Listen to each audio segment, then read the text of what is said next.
All right, hello everyone. This is Rashawn Murph, and I am back again with another Power recap.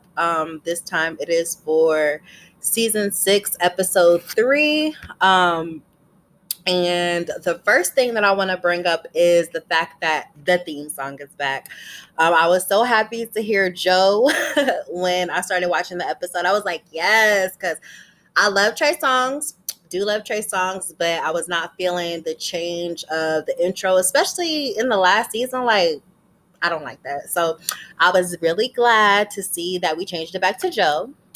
So it opens up with Dre being transported to court. Y'all know he was supposed to testify for the Jimenez trial. Angela has set that up for him to testify. So basically he's trying to comfort his daughter. She's crying, and Donovan comes into the room basically to tell him like he's not holding his daughter right, and basically questioning him like, are you sure you don't want to take your baby mama with you to witness protection? Like, are you sure that you're capable of taking care of this child?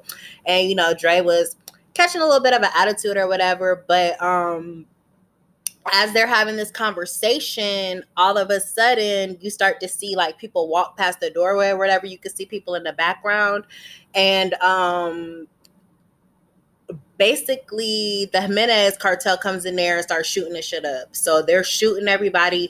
Dre wants a gun from Donovan, but Donovan is like not trusting him. So he's like, you can't have a gun. You're the witness or whatever. Take your daughter and go hide in the bathtub or something he was trying to get him to do.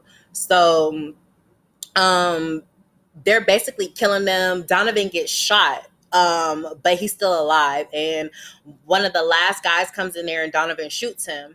So they're waiting for backup, and Drake comes back out, and basically Drake picks up a gun, and Donovan, he comes at Donovan like he's about to kill him. So Donovan is like, man, you don't gotta do this. I'm just like you. I have a daughter at home too. But Dre don't even care. Dre just told him like he was a special type of bitch ass nigga. Like told him that basically he pretends to be good, but he's not, and he shot him right in the head. I was like, dang.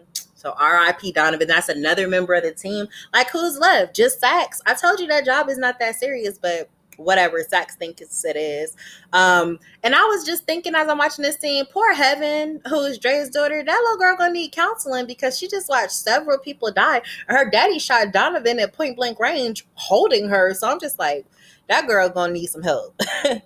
um so Sax then meets with Proctor's ex to check on the little unicorn. I forgot to mention that last week, but he put like a little unicorn listening device on her book bag. Trifling as fuck, but put it on her book bag or whatever, so that anything that goes on in Proctor's house, they can hear what's going on. And the wife is kind of paranoid because she's a lawyer too. So she was like, this is illegal. So what happens if you get caught? Like, I'm going to go down too. So she was, on her paranoid stuff, and Proctor, not Proctor, but Sax was basically trying to be like, he got it or whatever. Don't trust him. So Dre is trying to escape. He's at the bus station. He bought a ticket. He's telling his daughter, ticket, ticket, ticket. And as he's trying to get through the thing, they come through and just tackle him and catch him or whatever. So Dre is caught. He's back in custody. So the big boss, the new guy, calls Sax into the office to let him know that Donovan is dead. And he's basically like trying to blame it on him. Like, well, who did you tell where the safe house was? And then Sax is like, I didn't even know he was in a safe house until I went to Angela's funeral. So this is not on me. So basically, the big boss just basically lets him know that Dre better testify, because if Alicia Jimenez walks on his watch, then he's gonna fire Sax. That's the end of Sax or whatever. So Sax goes to talk to Dre basically to relay the message, like, you better testify. You don't have a choice. Basically about testifying, and Dre is not with it because Dre is just like, they just tried to kill me. If I go into witness protection, it don't matter if y'all put me in Idaho, wherever y'all put me, the cartel is gonna get me. So he's not with the testifying stuff. So guess we'll have to see what happens. So I got my entire life. They gave me a whole old nasty Lorenz Tate sex scene, and I was just like, yes. I don't know if y'all don't know me, but Lorenz Tate is my man in my head. I got him and Michael B. Jordan and The Game. Those are my men. So I was really happy watching this sex scene. But as he's having messing with the girl or whatever, he gets a call from the DNC basically saying that they're going to back him. So he's really happy about that because he needs the money for it. So the next scene shows Tate going into the office. The old girl who he was messing with is on his campaign team. So she's in the office or whatever, and somebody comes up and kisses her on the cheek, and it's old boy Tate's assistant whose butt he kicked basically last week for not doing what he wanted him to do. So he's still salty. So he talking shit, and the girlfriend is just like defending him. And then she says that thing where she was like, this campaign is much bigger than you, much bigger. I was like, little double meaning. So that was cute. Then Ramona Garrity is introduced as a character. She came in like a whole boss bitch. Like, she was cute. She had on a little suit. She came in and just read off a list of names and said, if I just said your name, your services will no longer be needed. So basically she fired half of his campaign team, and she wants to know about James. So basically she's the cleanup crew. Like, she's coming in to make sure that his image is completely untarnished, that they have something that they could work with as far as getting him in the governor's seat. So the DNC is now backing him. Shit is getting real. So Tommy decides to bring Keisha to like his little stash spot warehouse where his crew is at or whatever, and everybody looking at him crazy. But I must admit, Keisha did get out the car. She looked bad as hell. I loved her outfit, loved the shades. She was really fly, but we all know that Keisha's still not about that life. And even when she gets out the car, she's like, Tommy, I don't know if I'm ready for this. They wasn't even doing nothing. They got out the car in the warehouse. You can't be in a warehouse. You're not ready for that.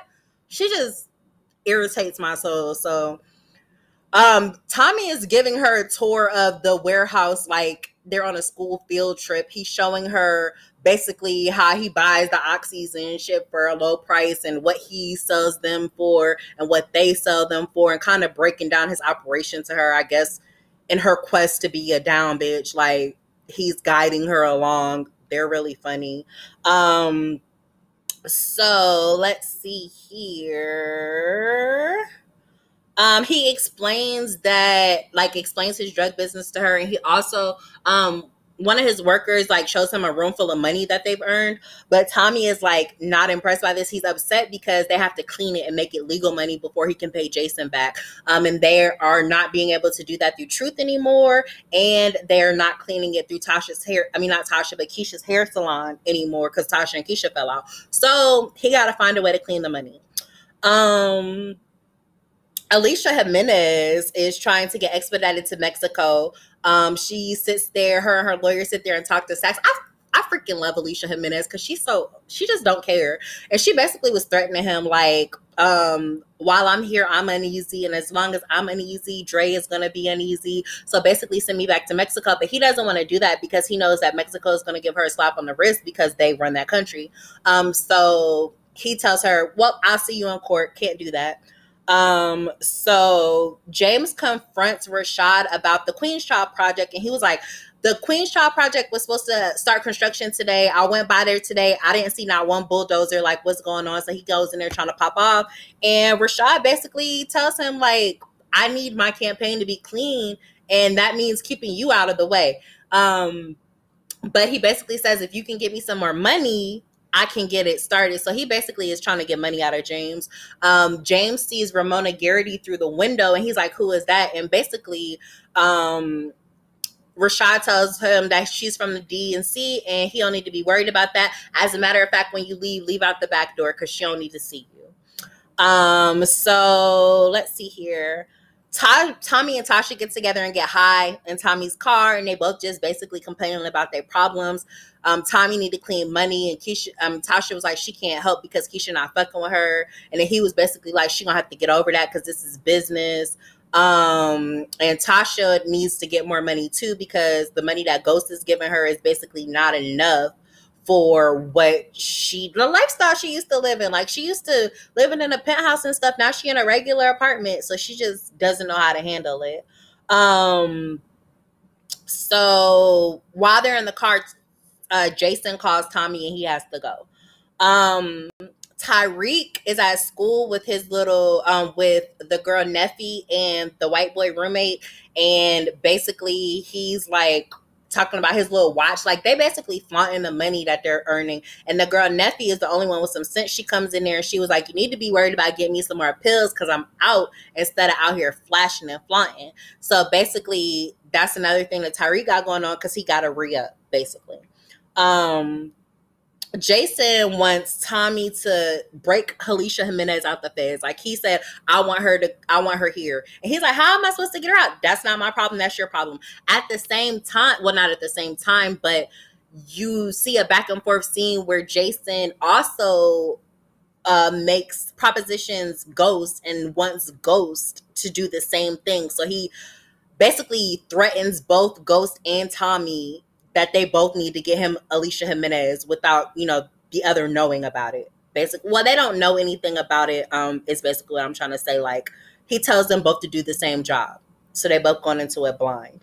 Tasha goes to pick up Yaz from her mama house after she gets finished smoking with Tommy. And her mama always got something to say. She was just like, it's bad enough you picking your daughter up late, but then you smelling like weed when you come pick her up. And the baby didn't make it no better, because she ran up to her and was like, Mommy, you smell funny. So Tasha just notices that her daughter's not the only one there. Her mom is keeping all the neighborhood kids. And she notices that the parents are paying her mother cash as they're coming to pick her up. So the wheels in Tasha's head start spinning about how to get them some money.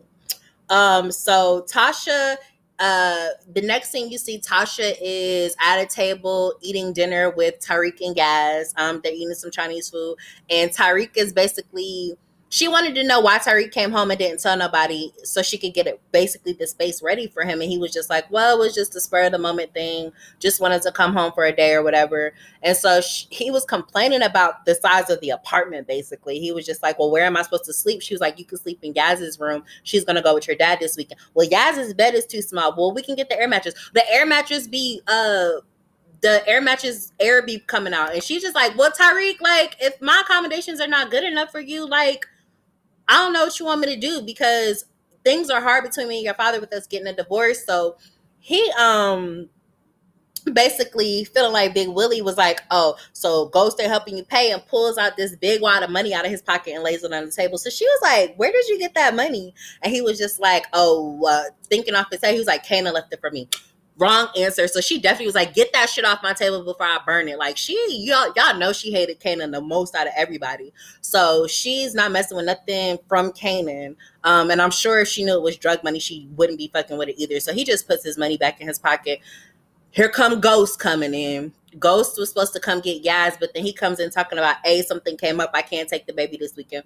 So she was like, you had to come all the way over here to tell me that. And then he was looking around the apartment. He was like, Tasha, how much are you paying for this? And she was like, don't worry about it. And so basically she was like, as a matter of fact, you and your son both have a problem with how I'm living. Y'all could both go back to the penthouse. So she sent them away and didn't have nothing else to say to them. So Ghost is questioning Tariq, basically like, why are you home from school? Blah, blah, blah. Tariq explains it again. I'm just here for a day. And so then Ghost was like, so I know I told you that Uncle Tommy was dead, but he's alive. And so Tariq is like, how long has he been alive? And then Ghost calls bullshit. So he's like, how long have you known that he's alive? And so he's basically just like, he didn't even get a chance to answer. Ghost was like, look, Tommy is not to be trusted right now. And if you still running around with Tommy, then I can't trust you either. You're my only son. Like, I need to be able to put my trust in you. Everything that I have is going to go to you.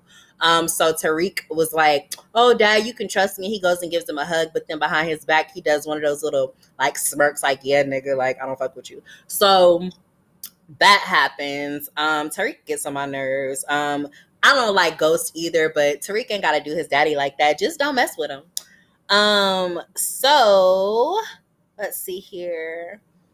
Tyreek also had his drugs to re-up in Raina's room, and as you could see that it was only one pack of pills that was left. So he takes that back to school. And when he takes her back to school, let me just get this part out of the way. When he takes her back to school, old girl was like, "This is it? That's not enough." And so he was like, "Oh, my connect had a big EDM festival or whatever." So the white boy was like, "What EDM festival?" I guess trying to figure it out. And so he was like, "Nigga, stop asking me all these questions." So then the white boy goes, "Hey, you just called me the N-word. That's like the third time. Can I say it too?" And they both was like, "No." That cracked me up. Let's see, Tommy and Ghost both at some point threatened Proctor to get them information about where Alicia Jimenez, like about her transport to and from court. That way they could get to her. He gives it to Ghost because Ghost kind of threatens him with the, "If you don't tell me, the person's going to kill me and my blood's going to be on your hands." And y'all know how Tommy style. Tommy just came in and was like, "Give me the information," like threaten him while his daughter was there. Now, important portion. Y'all know that listening device is in Proctor's house. It's on the daughter's book bag. So when Tommy came in, the listening device was on the table because the daughter was right there. So you could hear Tommy come in. Tommy announces himself. He says that he needs to talk to him. He sends the daughter upstairs. The daughter goes upstairs. They have just a short conversation. They don't really talk about nothing, just about how he got in and why he's there. And then the daughter comes back down to get her backpack. Now, I don't know the range of the listening device. I don't know if they could, if that, just that little piece of information, the fact that they talked is enough to do anything, or if the whole conversation was heard because of the range. So I'm not sure how that's going to come into play, but I'm sure it will. Let's see here. Tasha propositions her mom about going into business after she notices the whole exchange of the money. So she was like, "We could, like, what happens if one of the kids breaks their arm? Like, who's going to be responsible for that?" So she was basically like, "We could go into business together, and like have a legit daycare." Her mom, she was like, "Wouldn't that be fun?" And her mom was like, "You know what else is fun? Retirement, which is what I could be doing if you put this effort into making up with your husband and he could keep paying for my lifestyle." That's basically what her mom was saying. I don't really like her mom because she gives her like bum bitch advice. Like, she wants her to like live off a ghost forever so she could live off a ghost forever. And I can't deal with that mentality. So Ramona and James meet. She falls for that James charm. Amari Hardwick is just fine, so I'm sure it's easy to fall into the charm. But she falls into that and wants him involved in Rashad's campaign. But she also wants him and Tasha to play nicely because he does say that they're getting a divorce. So she doesn't really say anything in response to that. The next thing you see is Tate and Ramona take Tasha out to dinner, and Tate starts with all that fake stuff. But Tasha was like, "You ain't even got to do all that. I don't mess with you because of how you handled my daughter's death. So what do y'all want?"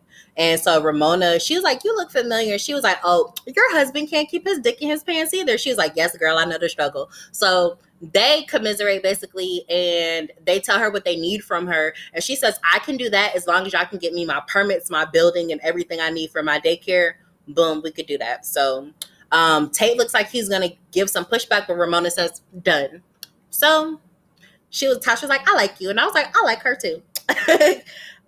So let's see here. Tariq is at school chilling with these two girls and his roommate, and the girl Neffy comes by, and she was like, "Oh, my bad, I'll come back later." So Tariq was like, "Nah, y'all gotta get out." So he kicks them out or whatever so they could play chess because that's what they do, and I think they're really cute together.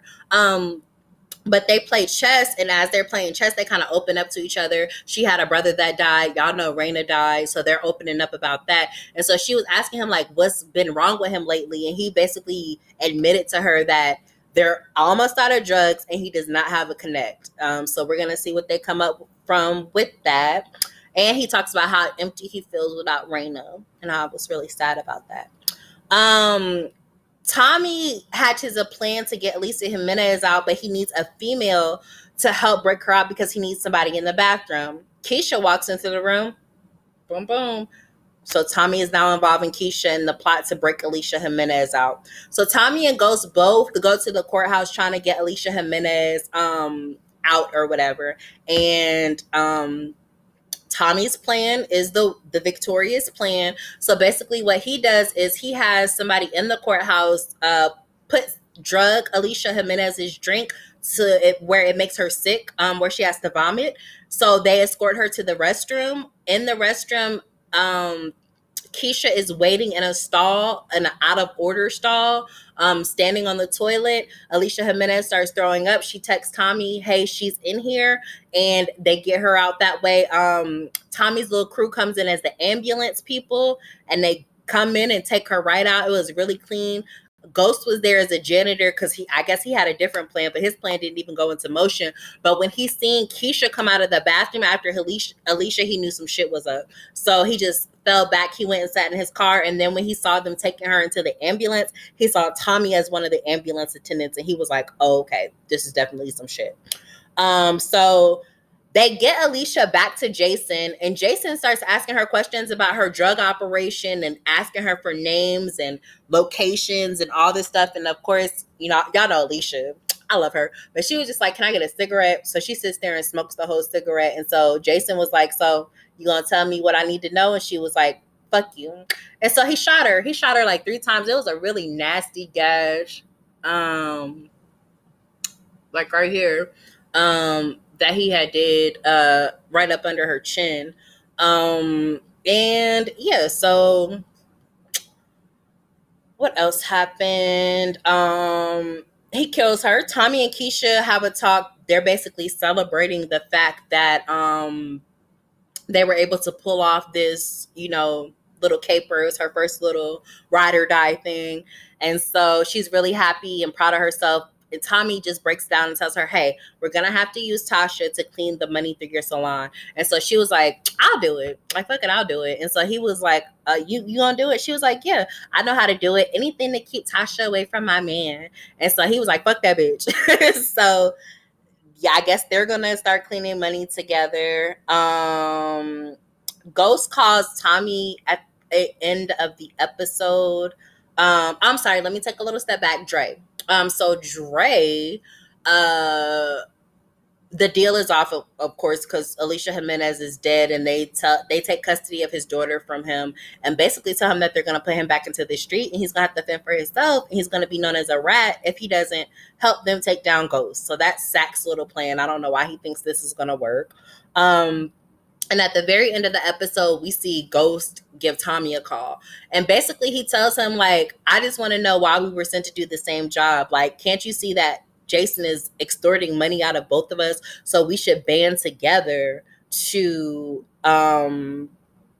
take him down so we can cut both of our losses, and then you can go find a new connect. And so then Tommy's like, why are you always trying to tell me how to do my job? And he's like, because I've always done it better than you.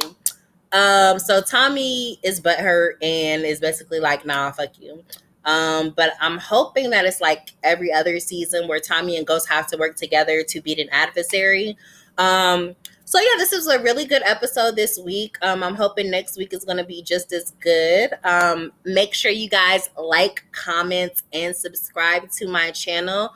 Of course, if nobody has told you that they love you today, remember that I love you. Thanks.